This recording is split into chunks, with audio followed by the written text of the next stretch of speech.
I've clicked it. We are Yeah. live.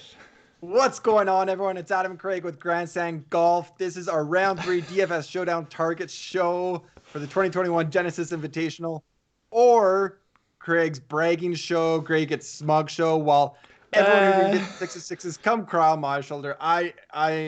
Showdown did not go well for me today. The cut line did not go to where it needed to be today. Things did not happen what needed to happen today. I'm sure many of you in the chat feel the exact same way. So I am here for you.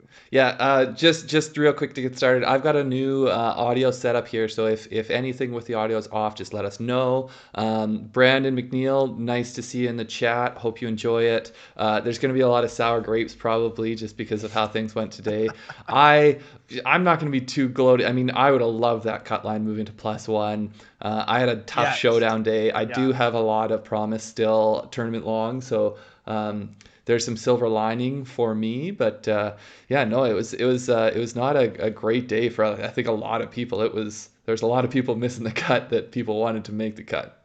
And the six of six isn't that small because it's a shorter field. So it's still 8, 9, 10%. But the reason I'm kind of most frustrated is because in our live show, I talked about Burns, Henley, Davis, Tringali. These guys are on the brink of a win. It's soon. I got 40% Burns. I was like, I'm there, but I only got one line that was six of six through. Thankfully, it does have Burns, so I hope he continues it. But yeah, having 40% Burns and only one lineup goes six of six. Oh, it stings. It stings. Well, yeah, and it's tough to know. Like, I just, I reconcile myself to the fact that the cut line wasn't moving, but I would have gotten like 60% 6 of 6 lineups if it had moved to +1.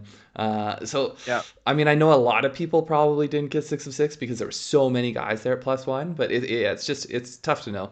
Um, Oh, Steven, I'm sorry to hear that's rough. Probably on Showdown, I'm guessing. yeah, so The yeah, with the top of the leaderboard here, Sam Burns is just killing it. Like, he looks great. I mean, he looks fantastic. McCumber was up there for a while. I think fell back a little. I think he got to 9 or 10. Not exactly sure, but he fell back a little bit.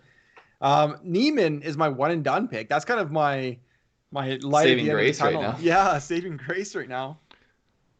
Yeah, Oh, pardon me. So so Kolkrak was brought up by someone earlier in the week, and I plugged him in. I plugged him into Showdowns, which didn't matter anyways. But he's a good fit. He's a good course fit. I think it suits the driver and the putter, which he has those both in spades. So yeah. if you got him in your tournament longs, you must be feeling good right now. DJ, I mean, I was trying to tell you guys about DJ earlier in the week that this is basically of Oh, these stars who has the safe floor. sneaky, sneaky. um, yeah, no, for what has happened so far this tournament, we've lost half of our big names here. I'm still super excited about this leaderboard, and I think it's going to be a great weekend of golf. You know what? It is going to be a great weekend of golf. Hit that thumbs up button if you enjoy our content. If the picks didn't work out, hopefully we're entertaining at the very least. Subscribe to our channel. Yeah, okay. Let's go to the next slide here. If you're a Game of Thrones fan, this is how I feel right now. If Is you're it not a worth Game of there? Thrones fan, No. spoiler alert. Spoiler alert. That was the red wedding of golf cuts. Half the Starks are gone. JT +8, Rory +7, Bryson +2, half three of six. I mean, you faded for these guys. That's incredible. I don't know if I you was have really some hoping crystal. Rob was going to miss the cut as when he was struggling there a little bit towards the end, just because I'd be like, man, that's just a big pat myself on the back moment. Yeah, I was trying actually. I was looking back through to see. I don't think these three have ever missed the cut in the same tournament. Wow. Uh, And I mean I that's a pretty decent sample size too. I mean, I at went least back as far as 2018, 2017, and I couldn't find one. So I just had to, we had a quick turnaround here from the end of play to when we had to get this going. So I went as far back as I could, and I didn't see anything. So it might be the first time that's ever happened. I'm half expecting someone in the chat to say like, "Oh, I was just about to watch Game of Thrones." Like, yeah, if it was WandaVision and I spoiled the episode, I get that. It's been out for a while. I'm sorry. Yeah, There's an episode called The Red Wedding and it's bloody. Let's just say that. yeah. Okay. Um, Yeah, looking at kind of what happened. Kind of round par again, minus -0.9. Our round two picks. This is my pie in the face. I mean, I'm gonna wear it. They were one over total. Craig Xander, you had a good day, but not with Rory. Sergio didn't get it done for me. Henley had a bogey streak. I mean, it just didn't come together. But like you said, I mean, it's the average is a little bit skewed by Rory. You don't expect Rory to get a +5. you don't expect Rory to get a +5. Scheffler felt like lots of birdies, even more bogeys. It was just tough. I don't know. We haven't been doing this long. It's been a few months, especially with the showdown videos. I think this is the worst. So we can't go anywhere but up. It's the worst showdown day for sure. Yeah, worst but showdown day. I had mentioned that in reply to a comment. I don't really care. Like, I'm fine. The one thing that I'm kicking myself a bit, I had mentioned on the show yesterday that I was probably going to go 50% Rory and Xander, and what I was thinking, I was going to do 50 of both, and then have what something you brought up where you go 25 just Rory, 25 just Xander, 25 both, and then another 25 with none of them. And then I just got sort of lazy when I was making my lineups, and I just plugged in every lineup. I had both Rory and Xander. So I'm just kind of kicking myself for not sort of being true to the process. But honestly, with the ownership percentages they had, I'm cool with the play. So this is where like this is why we've talked about bankroll before. This is why I only want to put in like I never want to have more than 10% of my bankroll in play. It's because I want to be able to lose on plays that I like, and that's just sort of how I approach it. Myron, that's awesome to hear. Back-to-back 6 of 6s. Steven, that's a really good point. We didn't mention it yet. Rory breaks that cut streak. We talked about it on yesterday's show. Yeah, I think Tiger's probably popping a bottle of champagne. He's like, oh, the streak worried is about shit. That. He was sweating it. Yeah. I'd be more worried about Xander. He's coming. Xander is coming. DFS 6 of 6. We talked about it. 8 to 9% through. Craig, but one of the interesting things I think about that is a lot of the people who have like stars, people will have stars not through. So like a lot of the people with 5 of 6s might not have their stars. I mean, it's interesting to see how that'll play out, but you don't have there is Xander and Rahm back in the field who are going to accrue points, but those typical Saturday, Sunday points you get from JT or Bryson or Rory when they've just squeaked through and made a cut, you're not going to get those. So it'll be interesting to watch.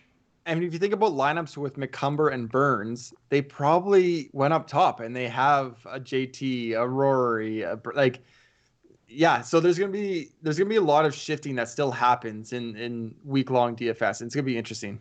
Yeah. So and then the weather becomes a factor tomorrow. So we said on our way too early weather report that it looked like it might be calm all week, and that was way too early because we are going to see some serious wind. It also apparently it's blowing from a direction it doesn't usually blow from there, which I mean, doesn't really mean anything to us, but obviously for the players, I think it maybe takes away from the Adam Scotts or the Bubba. I guess Bubba it's not really as relevant for Bubba, but the guys who have played here a lot before that know the wind there. If it is blowing from a different direction, it adds a little bit more to it. The tee time start at 8. So it's 8 not local, 8 local time. So it's not I think we had 6:40 starts. So it's really just going to be about an hour and a half. And they're still off splits. So they're still 1 in 10. Yeah. And it's an inside out. So they're starting, it's guys at -2 who will be going out first. And a few of our picks will be, so I'll mention that when we get to them. Anything else there? No, I mean, talking about general strategy, I am looking. I kind of mentioned this yesterday. It didn't pan out, but I want guys that can go up and down. I think it's more going to be the bogey avoidance today, for Saturday. But with that, like it's going to be a grind out there. So I want grinders. I want guys that can go up and down. Is there any kind of strategy that changes that you're looking at for Saturday, either with what we learned from Friday or looking at the weather? No, I mean, it's going to be tough. Like it's going to be different in terms of scoring for sure. We're not going to be. I think Burns will be very happy to get in at 12 under tomorrow.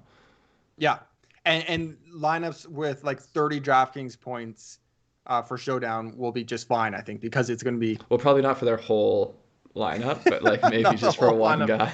I don't know. That's where my guys are trending. I don't know. Yeah, I'm ready to jump into it. Okay, let's do it. I talked about him. He is my one and done pick. I didn't get as much exposure as I should have. I'm kind of kicking myself now, but Joaquin Niemann is 9,100 on DraftKings for Saturday. I think he'll be popular. I don't care. I'm going to him. I'm just going to go with what I know. There was a reason I picked him as my one and done. I'm going to kind of go back to that for Saturday. 67, 68. He's 7 under. He's tied for second. 9 birdies, 2 bogeys. His ranks through the first 2 rounds are exactly what I want to see. He's super strong tee to green. He's 5th. 5.23. He's only lost, I believe, one category one day. So he's been super, super strong. He's first off the tee. He's 11 in strokes gained around the green. And then 21st strokes gained putting plus 1.89. These are cumulative for the 2 days. So that 5 is total for the first 2 days. And then I'm going to bring this up for all 3 of my picks. Scrambling, being able to get up and down. In 2020, he was pretty average in the PGA Tour, 57%. He has got a lot better this year. And maybe that's why he's got back-to-back second-place finishes. But he's 64%. He's 22nd on the PGA Tour right now. I think he is kind of turning into that grinder. The guy that can go, really save that par 69 round. I feel like I froze there. You froze for a sec. The thing that just blows me away, my mind was wandering a bit while you were talking, but I didn't even hear you mention his apex. The guy has a super low apex and plays the ball along the ground, which I think tomorrow. I make fun of you a lot for the apex, but I think that's the type of thing that's going to matter tomorrow. I think he has a natural advantage in the wind.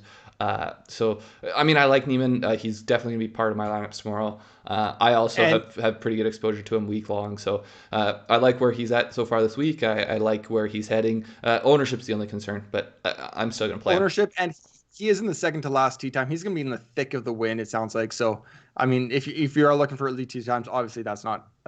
He's young and strong. He'll be fine. Yeah. He just has to turn sideways and it just goes right past him. So MD, Apex ball flight stats are on the PGA Tour website, and I believe they are on Off the Tee, under the Off the Tee tab. If you just Google Apex Height PGA, it'll come up. Google also helps. But I'm pretty sure it is in the Off the Tee stat, and you can go down and it has like the measurables or something, which, yeah. Right. Okay, my first one here. It's actually funny because when we were talking about on our show on Friday, we had talked about Niemann and the guy next to him in the pricing at the start of the week, Hovland, and I thought they were going to be 2 of the key guys, and them outplaying Bubba and Adam Scott was going to be something I was relying on, and I think we've seen that happen so far. Obviously, more so with Niemann than Hovland, but I still think both of them are looking pretty good going into the weekend. So Viktor Hovland comes in 9,000 for the third round. He's gone 71-69. Both rounds, it looked like he actually could have been in better shape. He's made 8 birdies, 6 bogeys. He started out with a birdie streak today. He started out really strong. He is in the perfect tee time. He's first one out the gate. This was tee times came out just before we went live here, so I was able to confirm that. Before that, I should have good tee time, but just based on where he is, it's an inside out, so they're starting in the inside of the field, and so I just kind of had estimated that he would be one of the first ones out. But really, he's played well. These are totals for the week. He's gained both off the tee and approach. Lost a little bit around the green and gained putting. I'm fine with those numbers. I think we still, he still has a little bit the perception, I think, that he's losing a lot around the greens, and I don't think it's his strength by any means, but I don't think it's as bad as some of what we saw last year from Viktor in terms of chipping and getting up and down, scrambling. The main thing to me, if you look at his last, like how consistently good he has been, this goes back to the Houston Open, 26 rounds. He's gained strokes on the field in 24 of those rounds. So It's just crazy to me that how good he's been playing. I think, I had mentioned this with a few guys coming into this tournament, obviously DJ, but Xander and Cantlay, and I think Viktor Hovland is another one who we really are just sort of, I don't think we're appreciating quite how good he has been playing. So I'm essentially going to roll that dice. I'm going to double down on Viktor Hovland and get him in some showdowns tomorrow. Yeah, I love him. I plugged him into my first. I love him. He's such a nice guy. He's so happy-go-lucky. Yeah, I plugged him in. I really like his price. I don't care if he's popular. I think Yeah. his talent is enough. I've seen enough from him. Um, yeah, it kind of seems easy play. Okay, ready to go? Next Let's one do it. here. Let's do it. Russell Henley. Adam, you're crazy. Why are you going back? Okay, I'm going back to Russell Henley. 7,800 on DraftKings. I had to swap out the photo there. I need to get good vibes for Russell Henley. I got him holding that championship at the Sony Open. You know, he's a winner. We're going to go back with Russell Henley. There's reasons to go back to Russell Henley. So he went 69, 72. Obviously, 72 is when I picked him.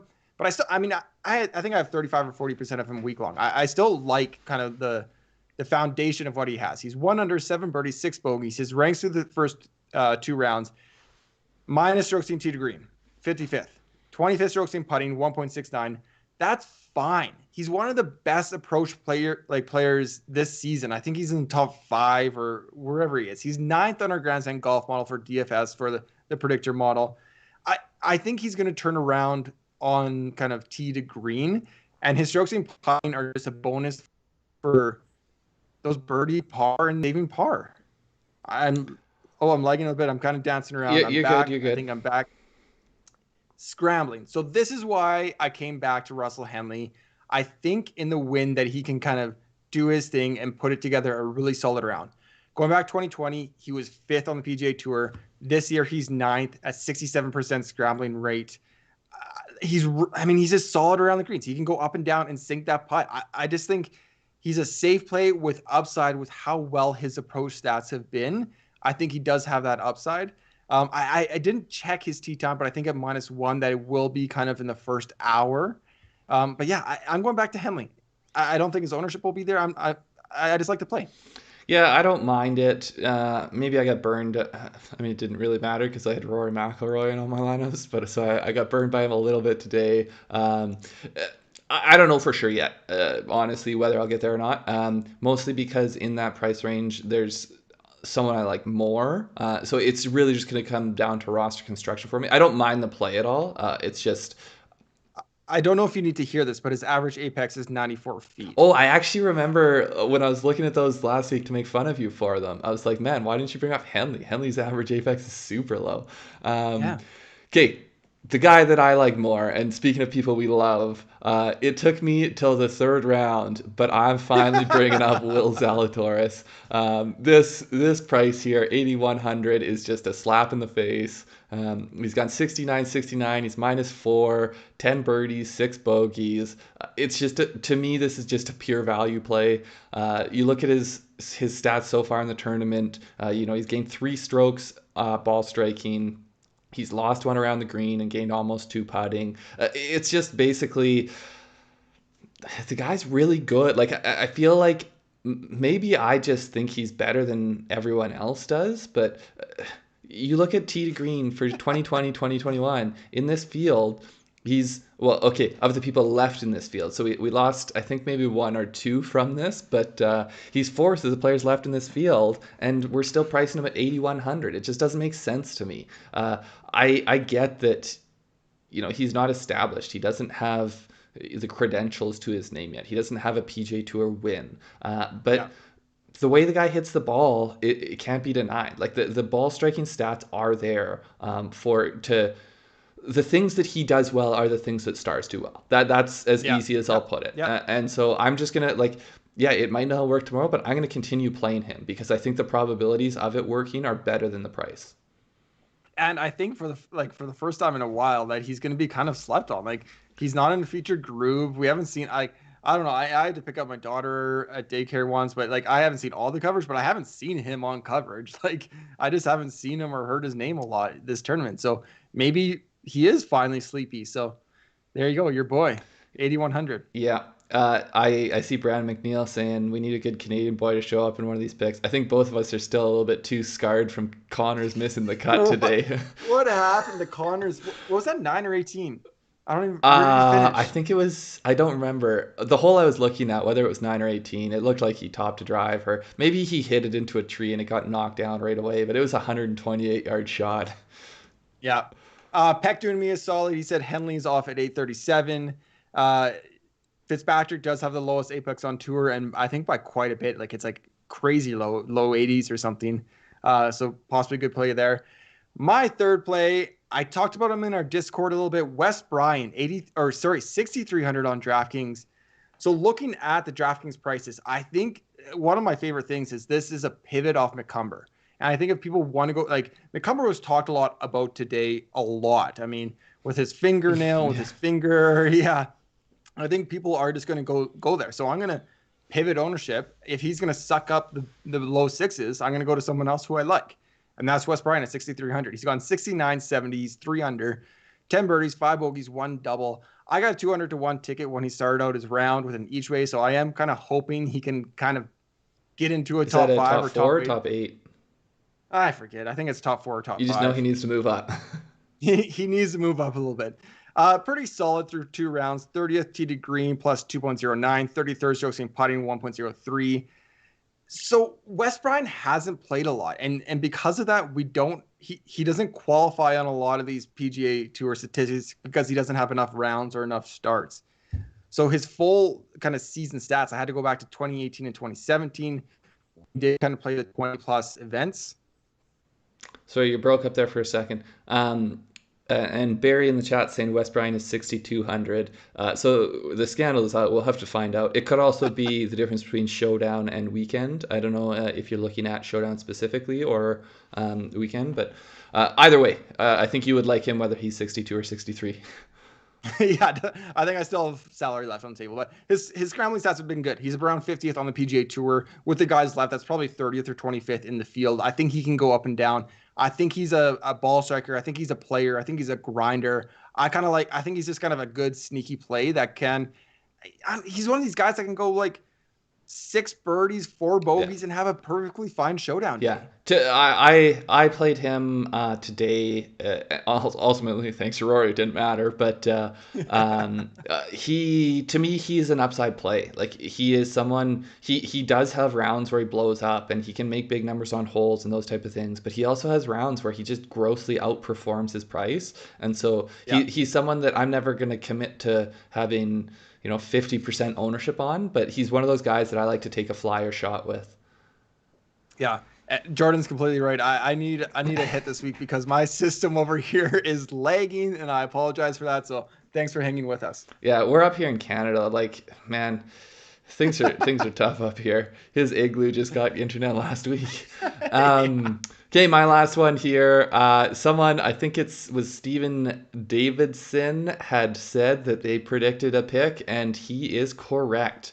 James Hahn, he comes in 6,900. I said at the very tail end of the show, we were talking about who might be the person that comes out there and does something crazy to make the cut. I mentioned him. I did get a little piece of him in a showdown.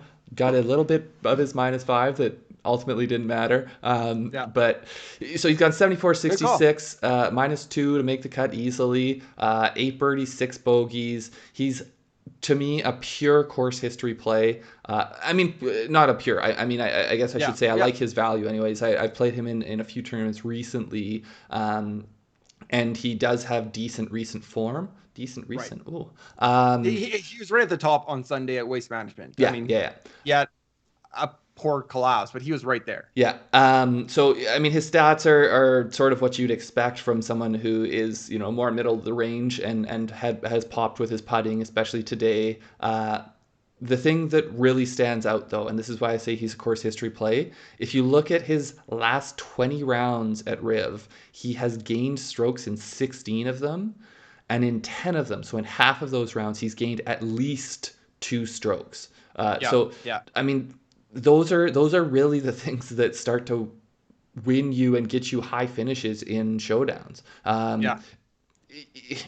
He also has a few rounds at Riviera where he's gained like 4, 5, 6 strokes. So I mean, the thing, that's what you need. That's ultimately what we're looking for is guys that can pop. We saw him pop today.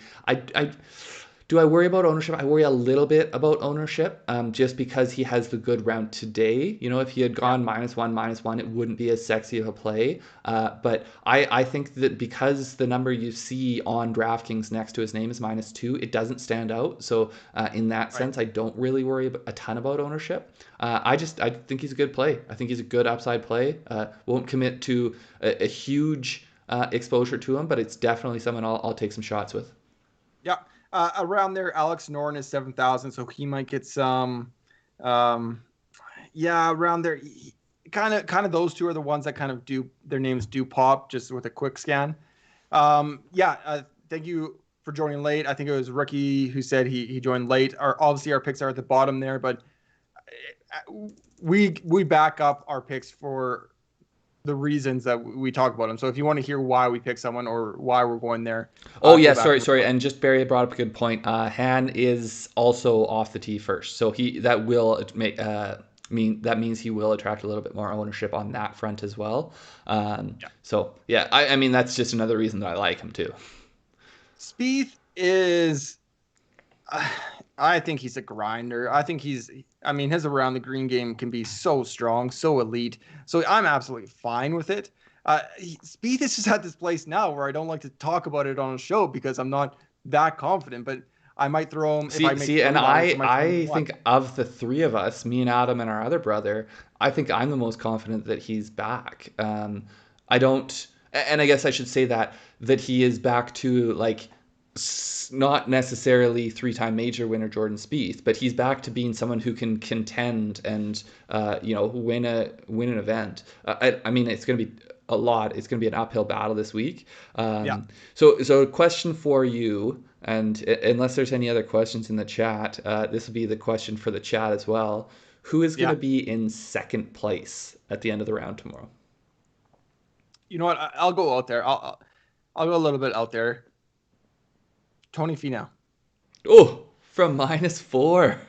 for -4. Okay, I mean, I feel like it probably Actually, will be well, DJ, so I'll just put DJ off to the side personally. no. Okay, it's Niemann, but a sleeper pick is Finau. Okay, I mean, obviously it's Zalatoris, but no, I think I wouldn't. You know what would be a good? You know what would be a good pick is St. Burns. That burn, yeah, I do like that. Yeah, that's what you meant when you said it's not Niemann, because Niemann's gonna be in first Yeah. and Burns will be in second. No, I'll say that Jordan Spieth gets into second place and the golf world goes crazy, and then he gets into the final group on Sunday, Again, and you it's know, it's a top 5 finish. Realistically, I think DJ, and then whose name stands out to me, and I like Niemann. I think Niemann has a very good shot, but Jason Kokrak, I think he's more dangerous at the top of that leaderboard than he seems. I mean, yeah, I guess he didn't win a tournament until this year, but the way he won that tournament. I mean, at first, I think that's a good course comparison. yeah, What is it? Shadow Creek, but he also he was totally unfazed winning that tournament. He was calm and yeah. in control. I think his game suits the course. So yeah, he's someone I could easily see making it into the final group. Wind him, Clark. Wind him. We've talked about him in the wind before. So yeah, Barry, if he's your pick, I think that's a pretty solid pick. Aussies, you know what? When I was looking at this leaderboard late in the afternoon here, I just kind of had FOMO. I didn't play more Cameron Smith. I mean, Sounds like DJ, and then a lot of Homa plays. a lot I of don't even see Kevin Bafty in the chat, but Homa's getting a lot of love. I'd love to see Homo's getting a Homa. lot of love. He's another one who, if he can, we spoke about it briefly yesterday, but this is the tournament that he would come to as a kid and watch. So Yeah, yeah, if super he can cool. contend, get into a final group, but regardless, if he can contend on the weekend, I think that'd be awesome. Yeah, I've also really liked to see Brooks's play for the first two rounds. I think I wasn't quite sure. I think he had that great chip on 17 at Waste Management, but the leaders fell back. I don't know how Xander still had a chance and then put it in the drink on yeah, 17. that was kind of a lucky win. Like he went and got it, but he was so far back. Like a lot of things had to go right. But his play is strong. His play is really good right now. Yeah, I think that He's coming into form for a time that you love to always Yeah. talk about Brooks come Augusta time. Cam Smith stands out to me too. Patrick Cantlay's not Yeah. going anywhere. Man, I No, think it's an exciting leaderboard. I really do. I think it's a great leaderboard. Hopefully, we can get those weekend contests, those showdown contests, get in the green, make up for our yesterday picks. But hey, golf is a random game, and that's why we love it. That's why we love to watch it. Good luck tomorrow, everybody. Make sure to hit that thumbs up, subscribe to our channel. And this, Anything the else other that thing, we've gotten a few comments over it. Join the Discord if you're not there, but we've got a few comments of people not knowing that this video is out. So if you do click the bell, and then it'll let you know every time that we do ring the schedule bell. this to go live. I know that And sometimes the follow us. live show after it's run can be harder to find, and so I don't quite know a solution for that. I think maybe if you ring the bell, that's probably the best solution. Uh, Sorry, quick question for Barry there. Furyk was I actually looked at him for a while for tomorrow. Low apex, good scrambling. It's all there. Ricky's calling the Wyndham Clark collapse. Or no, maybe he's not. Maybe he's just saying it has happened in the past. Yeah, good luck, everyone. We'll see you guys tomorrow after the round. And Yeah. yeah, let's go See you showdown guys. round 3. See ya. Take care, guys.